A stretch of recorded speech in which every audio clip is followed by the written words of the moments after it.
The courtroom was supposed to be a place of order, where authority reigned and silence commanded respect. But on this particular day, the air inside was charged with something far more volatile.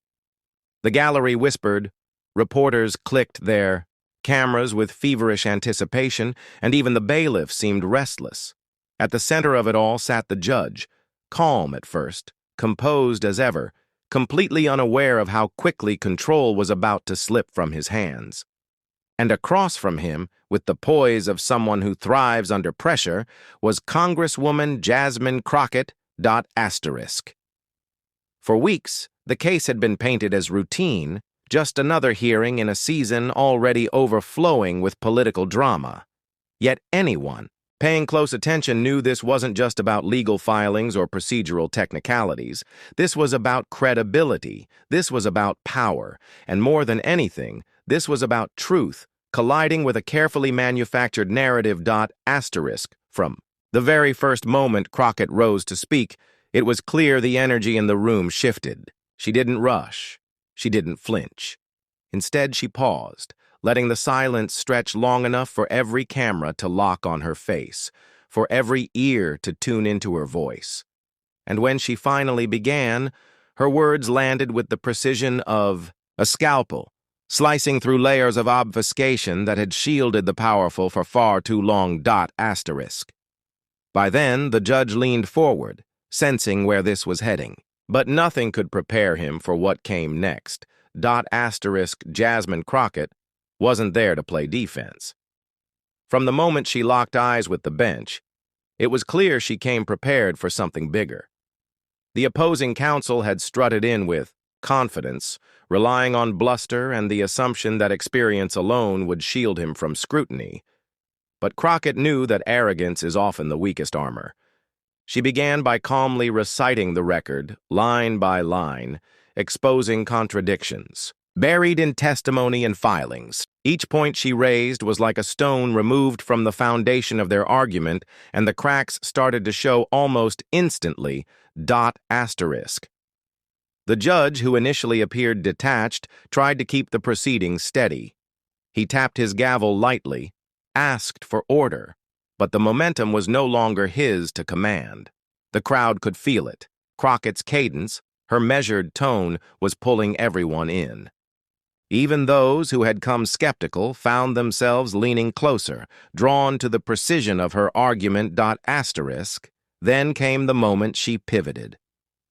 "Your Honor," she said, her voice steady but unyielding, "we are not here to rubber-stamp rhetoric. We are here to confront the facts, and the facts are not on their side." Gasps rippled through the gallery, not because her words were loud, but because they were sharp enough to cut through the fog of legal theatrics.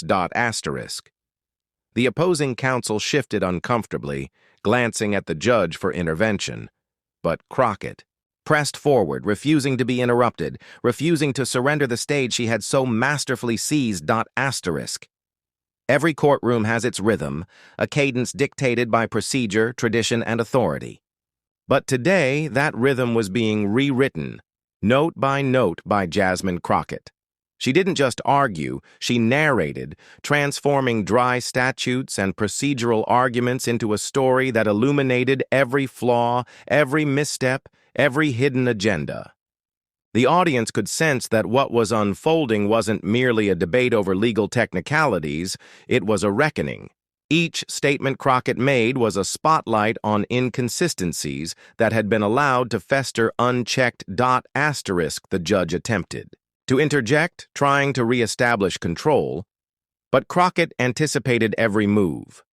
She transitioned seamlessly from fact to counterfact, laying out evidence with clarity and precision, yet never sounding rushed or combative.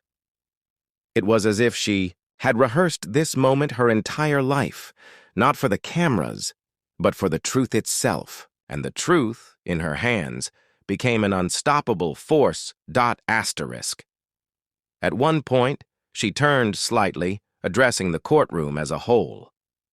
"When the law is wielded selectively," she said, "it ceases to be justice.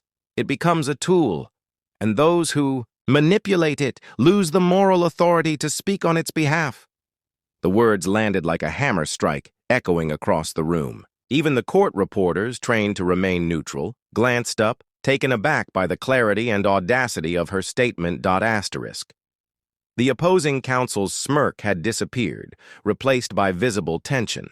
He tried to respond, but every rebuttal Crockett delivered exposed a new vulnerability, a new inconsistency, further eroding confidence in his argument. By now, the audience was no longer just watching. They were witnessing a masterclass in authority, poise, and strategic dismantling. Crockett's approach wasn't just logical, it was theatrical in its timing, creating suspense with every pause, every deliberate glance at the judge or opposing counsel. She understood the power of contrast, experience versus relevance, theory versus practice, authority versus accountability. Each word she chose reinforced her credibility while subtly undermining the facade of those who had underestimated her. By the time she referenced the contradictory statements in prior filings, the courtroom felt like a stage set for a public revelation. The judge tried to regain composure, shifting in his chair, adjusting his glasses, clearing his throat. But the momentum had passed from him to Crockett. She was no longer merely addressing legal points. She was framing a narrative. Every sentence highlighted a moral truth. Every citation reinforced her command over the subject, and every rhetorical question invited the courtroom and millions watching beyond it to reflect on what had really been happening behind the scenes. Then came the line that would echo across social media long after the gavel fell. Your Honor, legal authority is meaningless without consistency. Principles cannot bend to convenience, nor should justice be selective. A hush fell over the room. Even the camera operators seemed to pause, capturing the moment with reverence. For a brief moment, the judge's expression faltered. He realized that this wasn't just a hearing, it was a public examination of integrity, a moment where truth had taken the lead, and no amount of procedural mastery could reverse its course. Crockett had seized control, but in a way that respected the law, elevated the audience, and left her opposition scrambling to respond. The opposing counsel, once brimming with confidence, now struggled to find footing.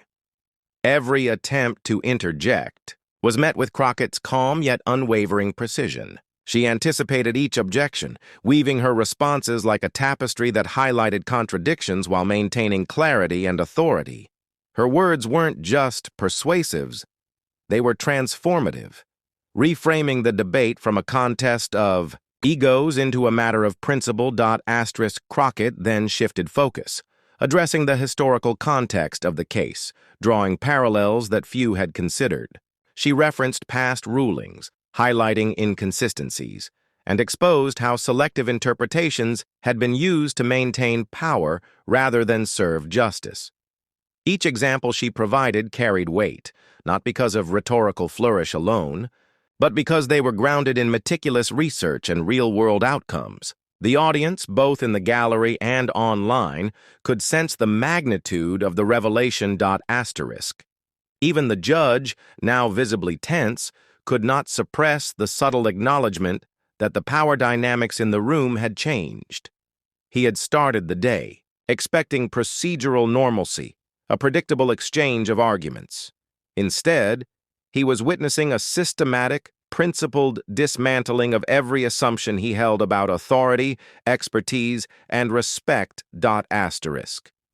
Then came another turning point. Crockett leaned forward slightly, her tone steady but cutting. Your Honor, she said, credibility is not inherited through position. It is earned through consistency, accountability, and a genuine commitment to justice. Anything less erodes public trust, and that trust is the cornerstone of our legal system.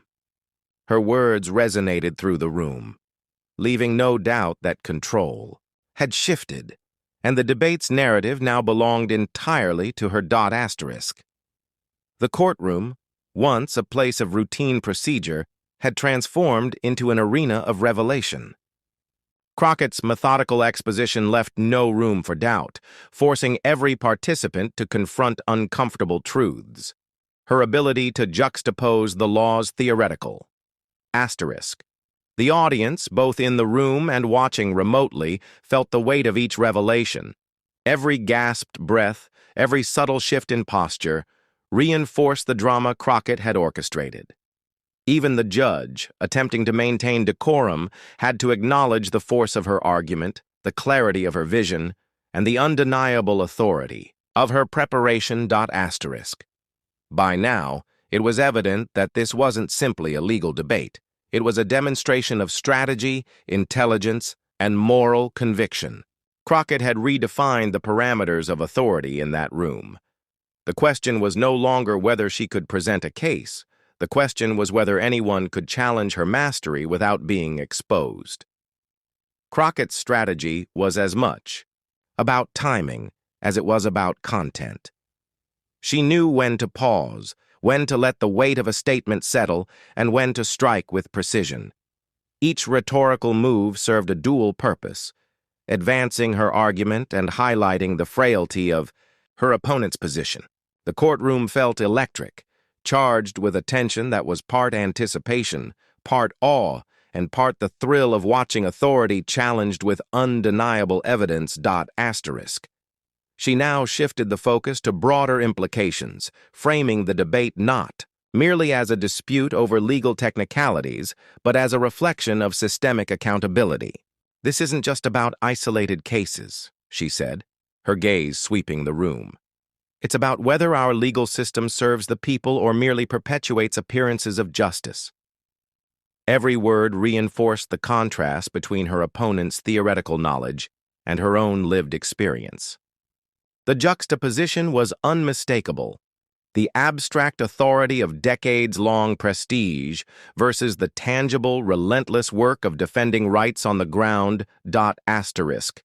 The opposing counsel tried to regain control, interrupting with familiar procedural tactics, but Crockett anticipated each move. She deflected interruptions gracefully, turning potential weaknesses into opportunities to reinforce her argument. The gallery watched, captivated, sensing the inevitable shift in dominance. Asterisk. Then came the subtle but decisive pivot. Crockett began tying past contradictions to current stakes, showing how selective interpretation had real-world consequences for citizens. Each link she drew tightened the narrative, leaving no room for ambiguity. The courtroom now recognized that she wasn't merely winning points. She was redefining the conversation entirely, asserting moral and intellectual authority in a space traditionally dominated by hierarchy and convention. Asterisk.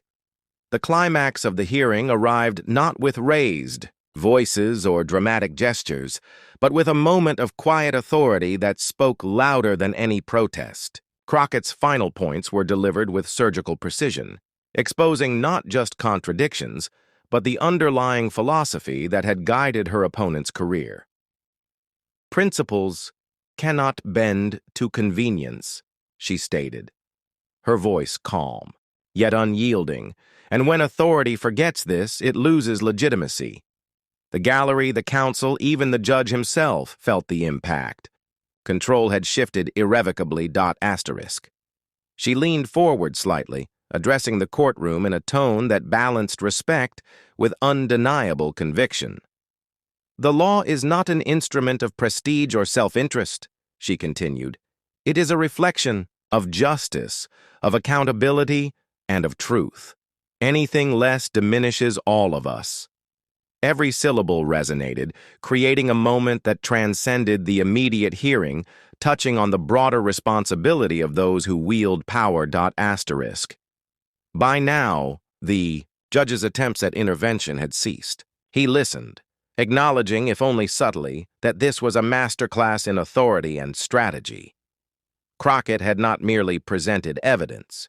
She had reshaped the room's energy, guided the audience's perspective, and forced everyone to reckon with the reality she illuminated. Asterisk. As the session concluded, the whispers in the gallery spoke volumes. reporters and onlookers alike understood that what they had witnessed was extraordinary. A young congresswoman systematically exposing the fragility of presumed authority, turning expectation into revelation, and proving that preparation, clarity, and moral conviction could command a room in ways prestige alone never could. Crockett gathered her notes, poised and unflustered, leaving behind a courtroom that had experienced a profound shift, one where truth and justice had finally taken center stage.